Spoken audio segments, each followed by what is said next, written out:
नमस्कार, मैं खुशबू कुमारी। आप देख रहे हैं वेब इंडिया न्यूज। यहाँ दी जाती है तमाम सटीक और सही खबरें सबसे पहले आप तक। इस समय की सबसे बड़ी खबर बिहार राज्य के पश्चिम चंपारण जिले के बेतिया क्षेत्र से आ रही है। वेलकम बैक, मैं रईस और आप देख रहे हैं वेब इंडिया न्यूज।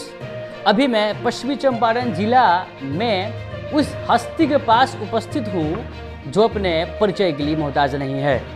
जी हाँ, मैं उस हस्ती के बारे में बात कर रहा हूँ जो अभी इस पश्चिमी चंपारण के सर जमी पर यह अपना एक अलग छवि समाज में बना लिए हैं। और सोशल वर्क की बात ही मत कीजिए, हमेशा यह पर डे समाज में अपना समय दे रहे हैं और देते भी दशकों से आ रहे हैं। जी, मैं एपी पाठक सर का बात कर रहा हूं जो अभी मेरे साथ विराजमान हैं और इनसे खास बातचीत होगी। हालांकि मैं आपको यह बता दूं कि यह आईएएस रैंक के अधिकारी बन के इस राष्ट्र का सेवा कर चुके हैं और अब आए हैं समाज में समाज की सेवा करने। आखिर में क्या इनकी मंशा है, क्या फ्यूचर प्लान है, क्या इनका उद्देश्य है, क्या लग रहा है कि जिन उद्देश्य से यह मेहनत कर रहे हैं समाज में इनका उद्देश्य पूरा हो पाएगा? क्या इस प्रकार जनता के बीच में अपना समय दे रहे हैं, क्या जनता की ओर से सपोर्ट इनको मिल पाएगा आने वाले समय में? तो चलिए सीधे चलते हैं इनसे बात। सर, स्वागत है आपका हमारा वेब इंडिया न्यूज चैनल में कि सर आप अपने प्रीशियस समय सर निकाल कर हमें दिए।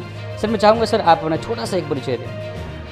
धन्यवाद। मैं एपी पाठक, भारत सरकार में एडिशनल डायरेक्टर जनरल होकर मैं रिटायर किया हूँ ministry of road transport and highway से।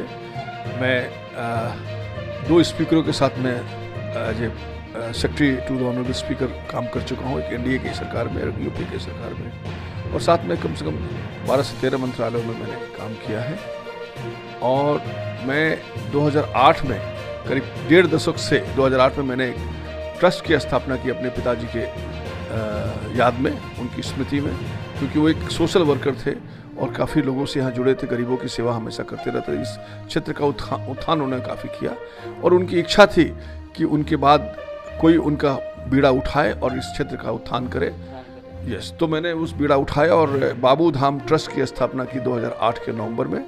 और उसी समय से मैं इस क्षेत्र में हर एक नौकरी करते रहते हुए हर एक महीने में कम से कम 10 से 15 दिन इस क्षेत्र में आता रहा हूँ और गरीबों की सेवा करता रहा हूँ, चाहे वो विकलांगता प्रमाण पत्र का मामला हो, चाहे अपना जो भी जितने भी सरकार के, और गरीबों के बीच में कंबल बांटना, वस्त्र बांटना, कैंप लगा करके आँख ऑपरेशन कराना और अलग अलग गरीबों बच्चियों की शादी करना।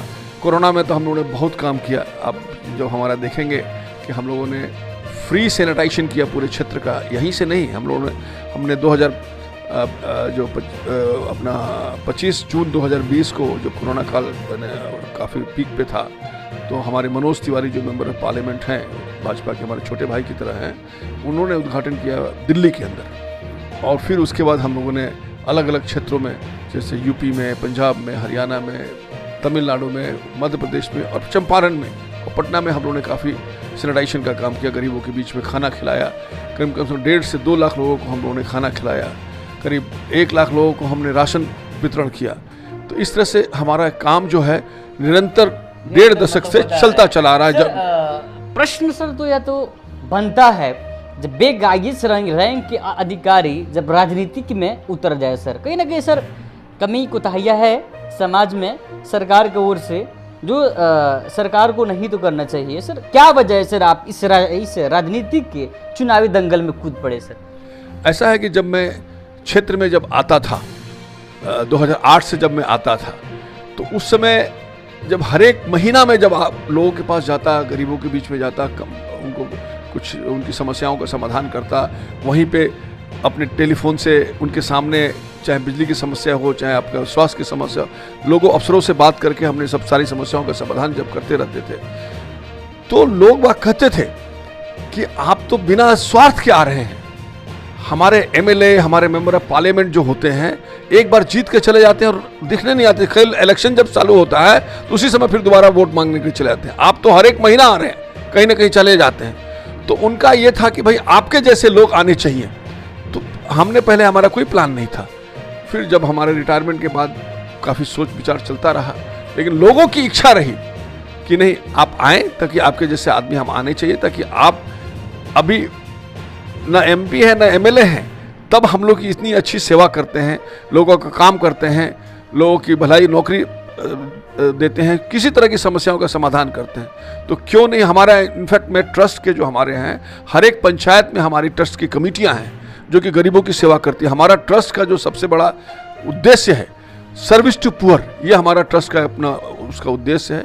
और हमारी 40 से 50 हज़ार ट्रस्ट के हमारे एक्टिव वर्कर्स हैं जो कि पूरे ज़िले में काम करते हैं लोगों के बीच में। सर मैं आपको ये भी बता दूं, अभी सर जो है भारतीय जनता पार्टी से जुड़े हुए हैं, एक्टिव मेंबर हैं, और 2024 में जो लोकसभा का चुनाव होने वाला है इसके लिए सर इन चोटी एक कर दिए हैं पार्टी के लिए। क्या जनता इनको पसंद करेगी? क्या पार्टी की तरफ से कुछ अवसर मिलेगा? फिलहाल ये बात की बात है, लेकिन सर प्रश्न ये होगा सर आपसे है कि अभी आप मेरी माटी मेरा देश, सर इसको लेकर जो प्रधानमंत्री के द्वारा एक स्लोगन है कि आप इसको जीरो ग्राउंड पर सर आप लाने की प्रयास कर रहे हैं, और जो भी आम जनता है उसके पास लेकर जा रहे हैं कि इसको आप फॉलो करिए, देश भी मेरा मिट्टी भी मेरी। सर इससे आप क्या संदेश देना चाहेंगे राष्ट्र के लोगों को? ऐसा है कि हमारे यशस्वी प्रधानमंत्री जी की जो सोच है, जो पूरे जनता के लिए जो सोचे, पूरे देश के लिए सोचे, एक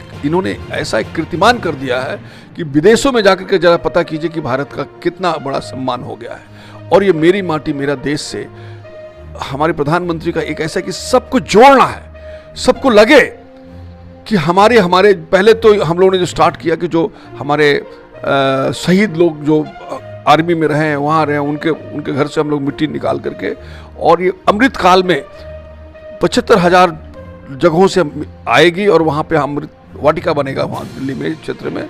और उसके बाद फिर ये भी हुआ कि हर एक घरों में जाइए वहाँ से मिट्टी, ताकि उनको लगे कि हमारा देश और हमारी मिट्टी जो है, और इसी मिट्टी में जो हम पैदा लिए हैं उसका आगे चल के कितना बड़ा सम्मान होने जा रहा है। मैं आपको बता दूं कि ये सोच जो उनकी है, मैं इसके उनके सोच पे सलाम करता हूं, और जो उनका एक विजन है और जो उनकी कार्यशैली है कि सबका साथ, सबका विकास, सबका प्रयास, सबका विश्वास, ये सबसे बड़ी चीज़। और बेटी बचाओ बेटी पढ़ाओ, हमारा एक्चुअली भाजपा ज्वाइन करने का सबसे बड़ा एक आपको मतलब कि सबसे बड़ा जो ये तो पर्पस था, और जो भी क्योंकि मोदी जी के जो विचार हैं, उनका जो विजन है, यही मेरे को आकर्षित किया।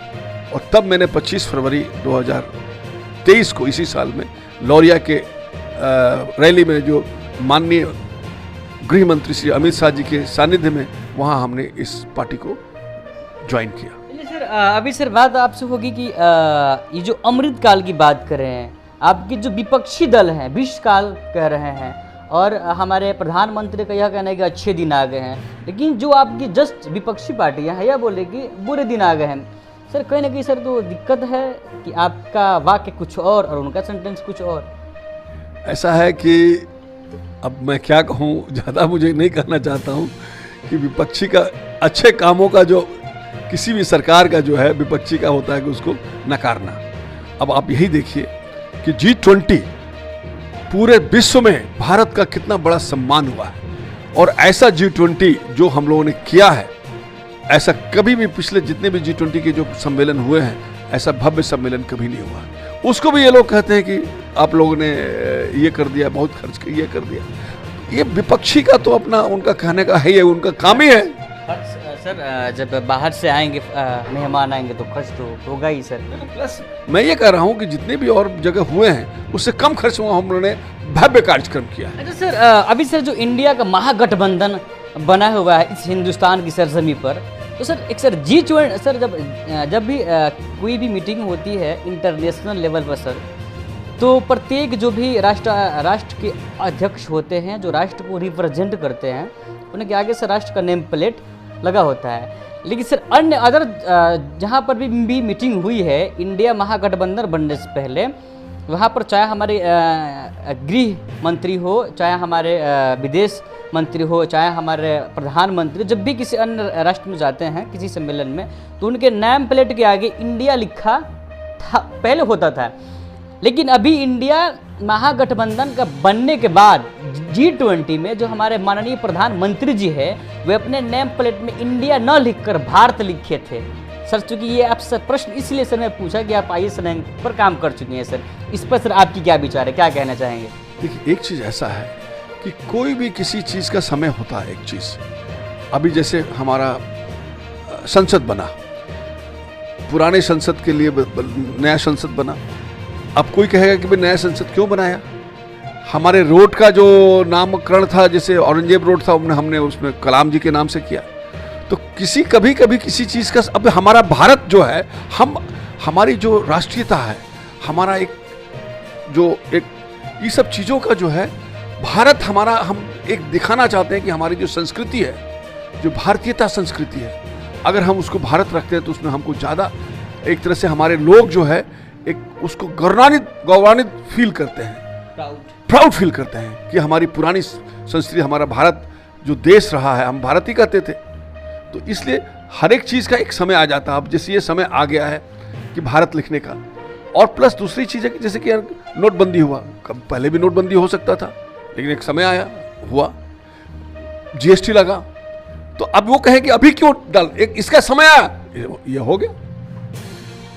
सर फिर सर जब सर एक तरफ केंद्र सरकार महिलाओं की आरक्षण की बात करती है, दूसरी तरफ महिलाओं को सम्मान नहीं मिलता है। फिलहाल यही हम लोग देख लें, मणिपुर की बात कर रहे हैं, क्या कहेंगे सर आप इस पर? देखिए, केंद्र सरकार शुरू से ही महिलाओं का सम्मान करती चली आ रही है। मैं आपको बता रहा हूँ, बेटी बचाओ बेटी पढ़ाओ का जो हमारा नारा रहा है, और मोदी जी का जो है, इसमें प्लस नारी शक्ति का उनका हमेशा सबसे बड़ा माने ऊपर ही उनका स्थान रहा, नारी शक्तियों का। जैसे देखिए, और भी जितने भी हमारे जो उन्होंने डिसीजन लिए हैं, हाँ, जहाँ तक ये सवाल है कि मणिपुर में जो घटना हुई, उसमें आप देखेंगे कि वहाँ पे हमारे गृह मंत्री जाकर रहे, हमारे MOS जो राज्य मंत्री जो है, वहाँ जाकर उन्होंने 23-24 दिन ये किया। और वहाँ पे एक ऐसा समुदाय है कि एक दो समुदायों के बीच में ये झगड़ा है आपस में, लेकिन एक्शन इमीडिएटली होता है सब चीज़ का भी। और भी आप जब कहना चाहते हैं तो और भी, जैसे कि अभी आपके और दूसरे भी क्षेत्र में ये सब चीज़ घटनाएं होती हैं, लेकिन एक्शन इमीडिएटली हो जाता है। अब जैसे बिहार में एक उस तरह से घटना हुई थी अभी। जब मामला हो आपके सपनों का घर का, तो समझौता कैसा? जी हाँ, अब आपका भी सपना होगा साकार। अब आपके शहर रामनगर में खुल गया है home care design and construction organisation, जहां आपको सभी प्रकार के मकान का 2D 3D नक्शा या फिर नक्शा बनवाना हो, नक्शा पास, सुपरविजन, सर्वे, अनुमानित लागत ब्यौरा, पुराना मकान नवीकरण, भवन सलाह, मेंटेनेंस, जमीन प्लॉटिंग एवं मकान संबंधित interior decoration, plumbing, electrical contractor, कारीगर इत्यादि के लिए रामनगर एवं अन्य जिले के लोग संपर्क करें। Home care design and construction organisation का पूरा पता है रामनगर नगर परिषद क्षेत्र के सगुनी मेन रोड, जिसके प्रोप्राइटर हैं इंजीनियर मसूद आलम, जिनका मोबाइल नंबर 9162052355। उन्होंने 1500 रुपये के लिए उसको नंगा करके उसको पीटा और उसको घुमाया, तो क्या कर सकते हैं आप? तो ये सब चीज़ें घटनाएं जो एक होती रहती है, चाहे जो हो भी हुई है, लेकिन एक्शन उस पर इमीडिएटली हमारे लोगों ने, हमारे केंद्र ने लिया है। सर इस लोकसभा का चुनाव में जो भी इंडिया महागठबंधन का निर्माण हुआ है, क्या किस तरह सामना आप लोग कर पाइएगा 2024 के लोकसभा का चुनाव में इंडिया वर्सेस NDA? ऐसा है कि सर क्या पहले की अपेक्षाकृत अब परेशानियाँ बढ़ जाएगी या कुछ कम होगा, या क्या कि जनता कुछ और निर्णय करेगी? ऐसा है कि NDA तो आप जानते हैं घमंडिया गठबंधन है, आपस में इन लोगों का समन्वय नहीं है। अभी देखिए न्यूज़ आ रहा है, उधर आपके अधीर रंजन चौधरी जी TMC पे तंज कस रहे हैं, TMC के बारे में कहते हैं TMC तो बर्बाद हो जाएगी। इधर अभी आप सुनने में आ रहा है कि नीतीश जी हो सकता है कि फिर दोबारा पलटी मार दें, और उधर आपका अपने आप पार्टी जो है मध्य प्रदेश में अपना किस्मत आजमाने के लिए पहुंच गई है। तो इन सबों से आपस में इन लोगों का संबंध है। मैं तो ये कह रहा हूं कि इस बार 2024 में जिस तरह से मोदी जी ने देश का सम्मान बढ़ाया है और जैसा उन्होंने काम किया है, विदेशों में जो जितनी इनकी हम लोग की छवि अच्छी हुई है, और प्लस अभी महिला आरक्षण का जो उन्होंने जो बिल जो पास किया है नए संसद में, एक ऐतिहासिक कदम था। ये 2024 में मैं आपको चैलेंज करता हूं कि जितना अभी हमारे पास सीट है उससे 400 पार हो सकती है, और ये नया फिर दोबारा मोदी जी ही प्रधानमंत्री देश के होंगे। सर आपका सर मैं प्रश्न सर मैं राय लेना चाहूँगा, यदि भारतीय जनता पार्टी पूर्ण बहुमत से फिर केंद्र में सरकार बनाती है तो क्या माननीय प्रधानमंत्री जो मोदी जी हैं पुनः इनको ही प्रधानमंत्री के रूप में देखना चाहेंगे, या भारतीय जनता पार्टी का कोई और चेहरा? नहीं, हम लोग तो मोदी जी को ही बनाएंगे, और मोदी जी हमारे सबसे प्रिय लोकप्रिय प्रधानमंत्री, यशस्वी प्रधानमंत्री हैं, और यही देश का मान सम्मान इनके ही नेतृत्व में और आगे बढ़ेगा। सर आखिरी सर आपसे है कि प्रश्न सर कि 2024 के चुनाव की सर जो अभी बिगुल बज चुका है सर, प्रत्येक पार्टियां अपने अपने राजनीतिक योद्धा जो चुनावी दंगल अभी शुरू होने वाला है, अभी ट्रेनिंग जिसको बोलते हैं हम लोग रिहर्सल कर रहे हैं, और पार्टियां जीरो ग्राउंड पर जाकर कोशिश कर रही है, मेहनत कर रही है कि मैं सेंध मारकर वोट यहाँ से थोड़ा लाऊं, थोड़ा वहाँ मैं जाऊँ, यहाँ करूँ मेहनत। तो सर आप इस पर अपने पार्टी की ओर से क्या कहना चाहेंगे, और किस प्रकार आपकी पार्टी तैयारियां कर रही है, खासकर आप भारतीय जनता पार्टी के लिए किस प्रकार आप अपने क्षेत्र में मेहनत कर रहे हैं? सर हम जैसे जब से ज्वाइन हमने किया है पार्टी को, तब से हर एक महीने में हम 25 से मैंने सोचिए कि ऑलमोस्ट 90% हम अपने क्षेत्र में समय दे रहे हैं, लोगों से मिल रहे हैं, अलग अलग जनसंपर्क कर रहे हैं, लोगों की समस्याओं का समाधान कर रहे हैं, और हमारी अलग अलग जो 9 साल बेमिसाल का हम लोगों ने पूरा अपने अलग अलग हर एक जनता को बताया कि हमारे 9 साल में हमने क्या किया, क्या तरक्की की देश ने, क्या हमने काम किया मोदी जी के नेतृत्व में।